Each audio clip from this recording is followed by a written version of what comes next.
following video procedure has been built for the rigging up process of ProStar's hydraulic rack and pinion service rig.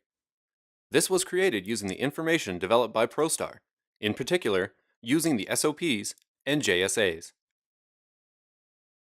This video is to act as a training and reference tool and should be reviewed as needed. In addition to viewing this video, a site-specific hazard assessment must be completed after your pre-job safety meeting.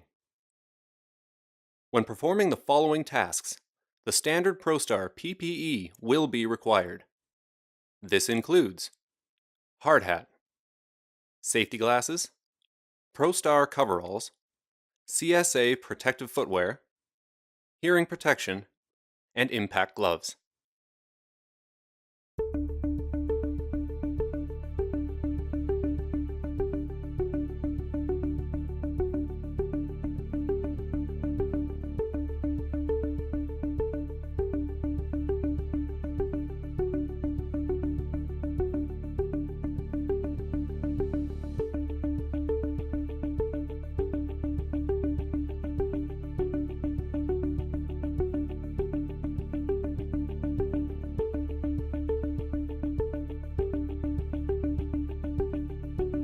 Before the crew begins rigging up, the rig matting will have already been spotted at the wellhead.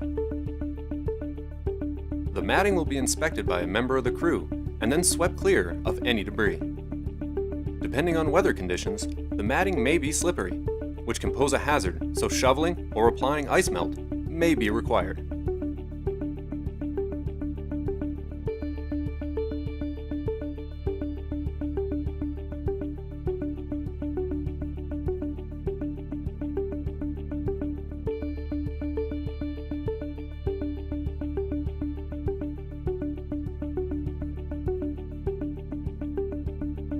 Double check that the rig is aired up before backing onto the matting.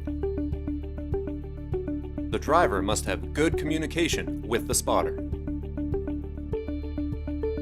Back the rig towards the matting at a slow and steady rate when the crew is set and ready.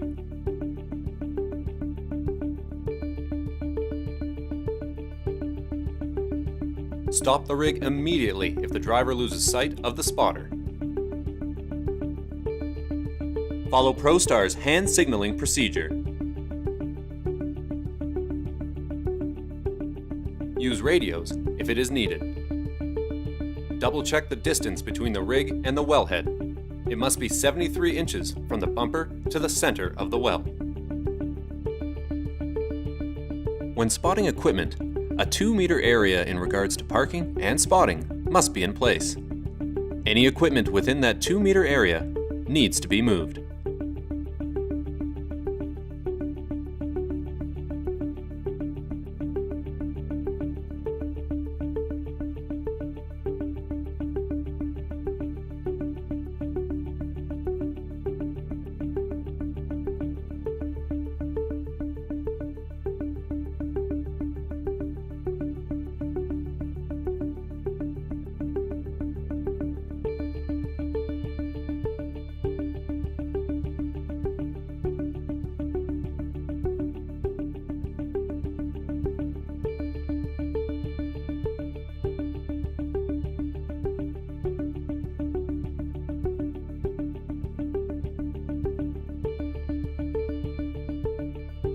Now that the rig has been properly spotted, the driver will set the rig parking brake.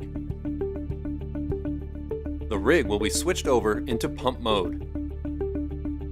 The driver will now engage the PTO by holding the brake and pressing the PTO switch and immediately selecting D on the transmission gear selector. The transmission should indicate that 4th gear is selected. The driver will then leave the rig at a low idle.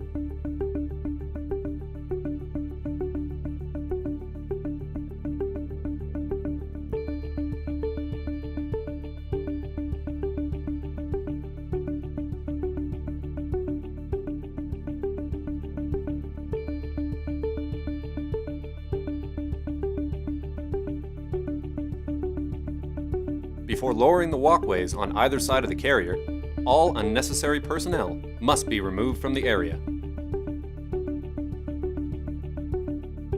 One worker will use the external controls once the area is clear and slowly lower the walkways into place.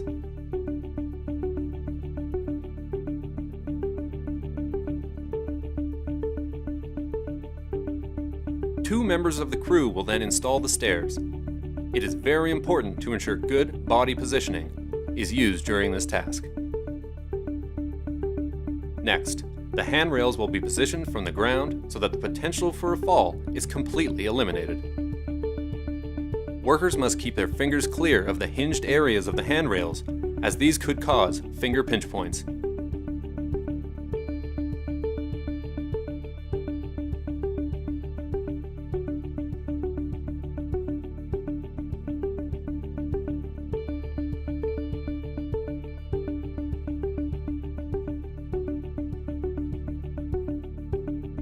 All workers must be clear of the area when extending the outriggers. Ensure that no one has spotted or positioned any equipment that may come in contact with the extending outrigger. While extending the outrigger, be sure to visually monitor the area to ensure it stays clear.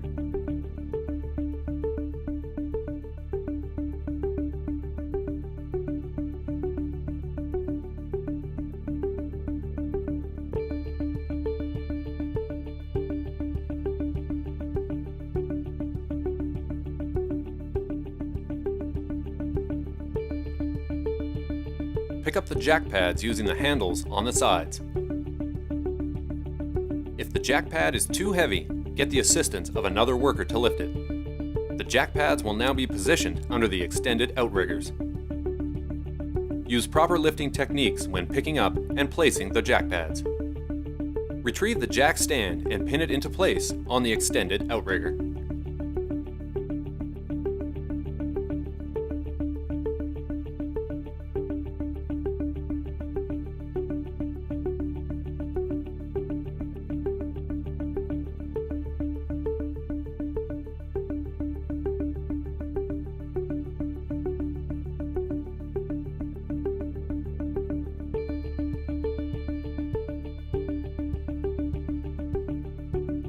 Clear personnel from the area of the jacks so that no one can be caught between the jacks and the pads as they lower. Once the area is clear, proceed to lower the front jacks,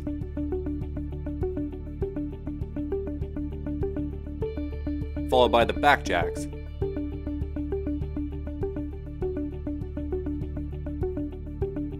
and then the outrigger jacks.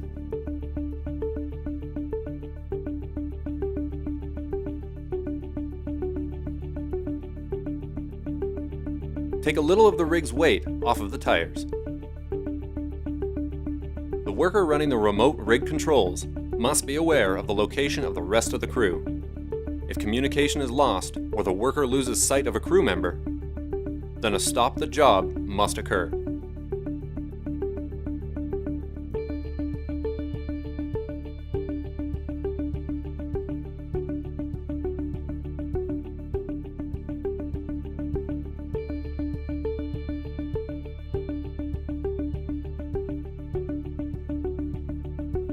Ensure that the area around the rig is clear of other workers before releasing the air from the suspension. From the controls in the cab of the rig, release the air from the suspension so the carrier slowly lowers.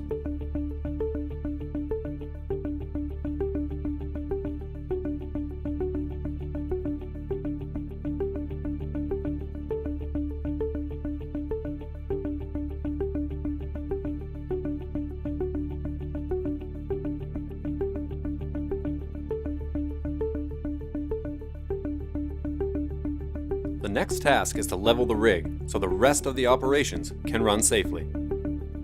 2 workers will be required for this task. 1 to operate the remote rig controls, and 1 to communicate how the rig needs to be leveled according to the bubble level. Using agreed upon hand signals and verbal communication, the rig will be leveled lengthwise, front to back, widthwise on the front end, and widthwise on the back end.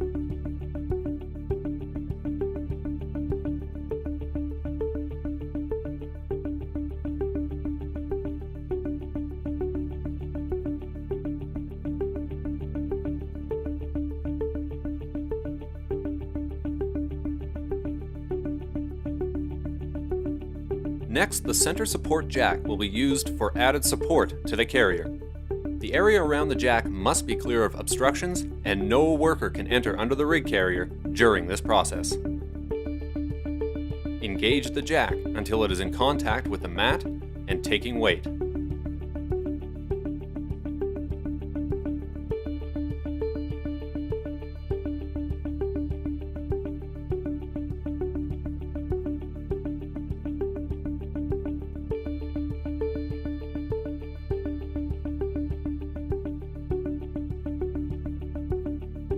The jack wing nuts will now be spun upwards and set to 1 inch below where the jack cylinder stops. Ensure the area around the rig is clear of all workers. The weight of the rig will then be set onto the nuts by retracting the jack cylinders.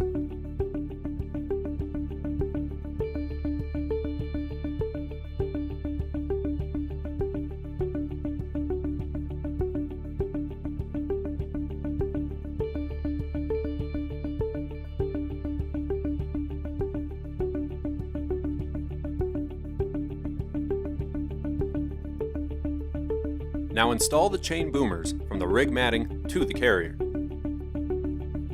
There are 4 different locations that this must occur. When installing the boomers, ensure that the chain is installed on the opposite side of the jack to prevent damage to the trailer hitch.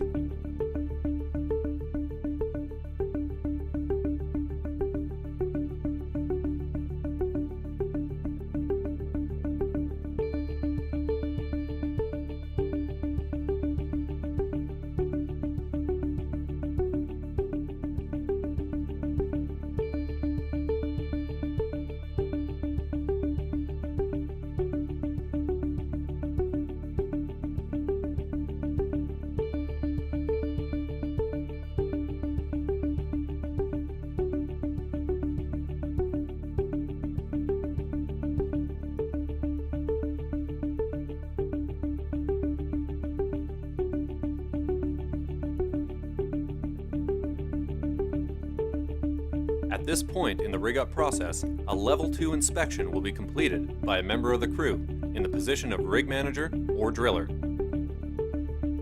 This inspection process will cover many aspects of the rig and will range from ground level items all the way to the top section, so be sure to have the adequate safety equipment and tie-offs. Attention to detail is key to this process, as missing a defect could lead to an incident upon standing the derrick. Ensure a competent worker with overhead equipment training performs a Level 2 inspection, and that this process is not rushed.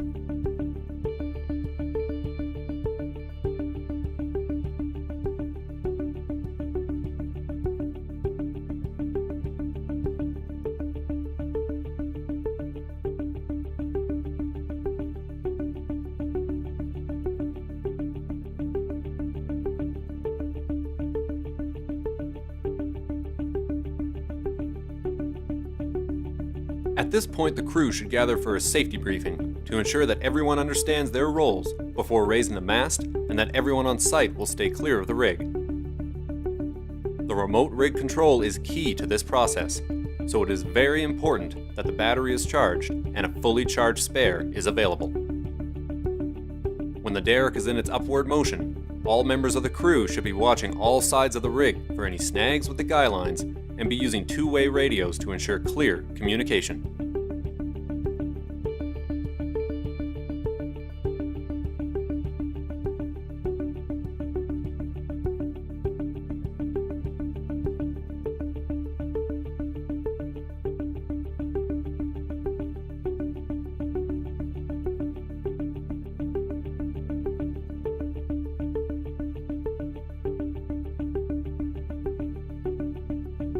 The next step is to lay out the guy lines. One crew member will work from the carrier to ensure the lines will not snag on anything when they are tailed out or when the mast raises. 2 crew members on the ground will take the lines and tail them out using a hand-over-hand method, wearing the proper hand protection. Workers tailing out lines must stay aware of their footing so to not get tangled in the lines. All guy lines must be flushed to the ground and not draped over any equipment.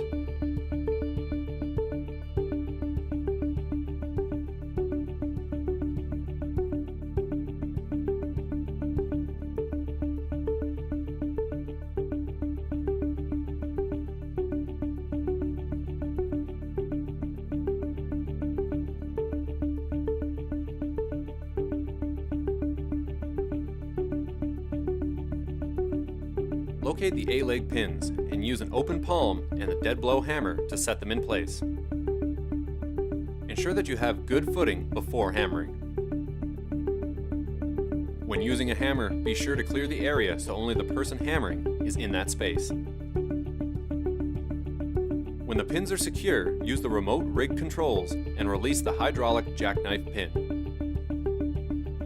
Visually confirm that the pin has released.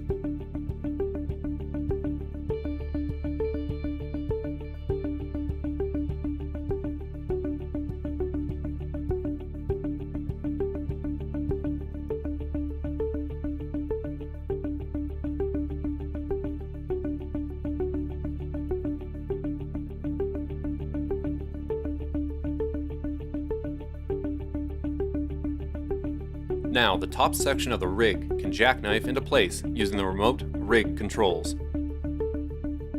During this process, it is very important to have competent members of the crew tailing in the guy lines to avoid snags.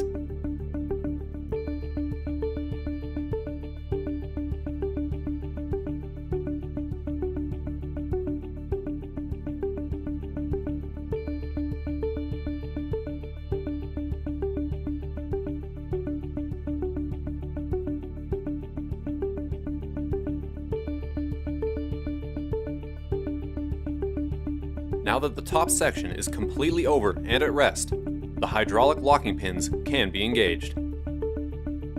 It is very important to visually inspect the locking pins to ensure they are fully engaged.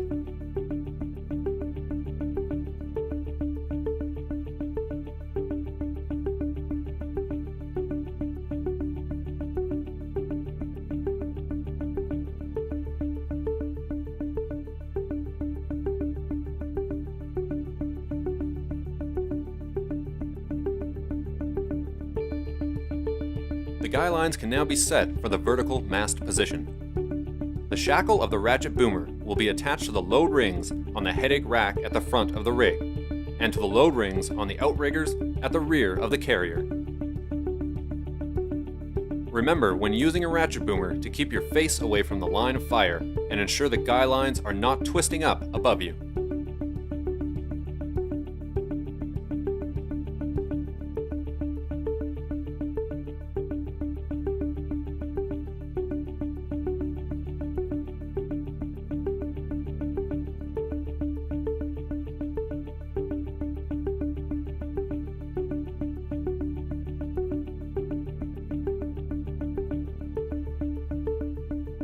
Before the next task of pinning the rack can occur, the man basket on the carriage must be positioned in place. Once in place, the carriage must be locked out.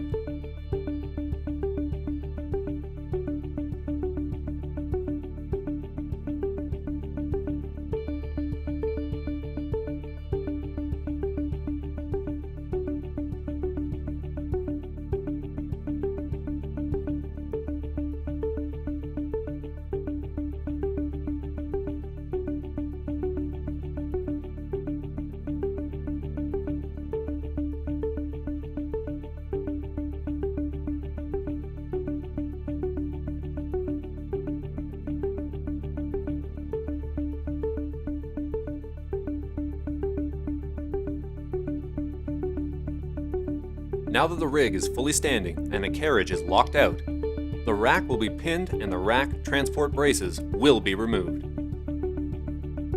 A member of the crew will now don full fall protection, which includes a safety harness, shock absorber, and the use of an SRL. The tools that will be required to complete this task will be gathered and put into a canvas tool bag, which will be sent up to the worker on a winch line. After donning full fall protection, the worker will now ascend to the locked out carriage via the mast ladder and make their way onto the man basket.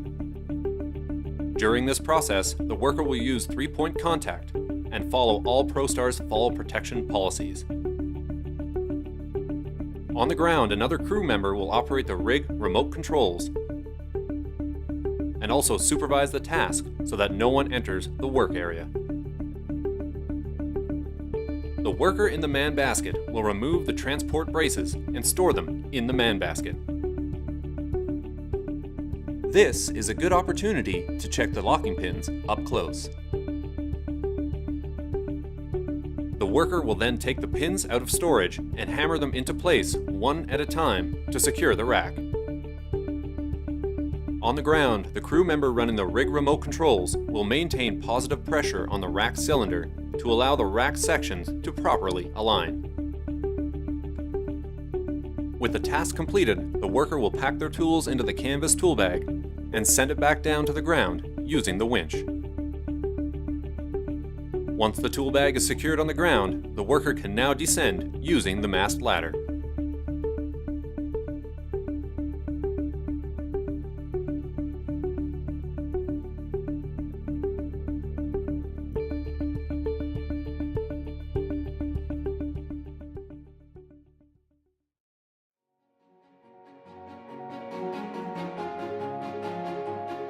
With innovative features that allow us to work safer,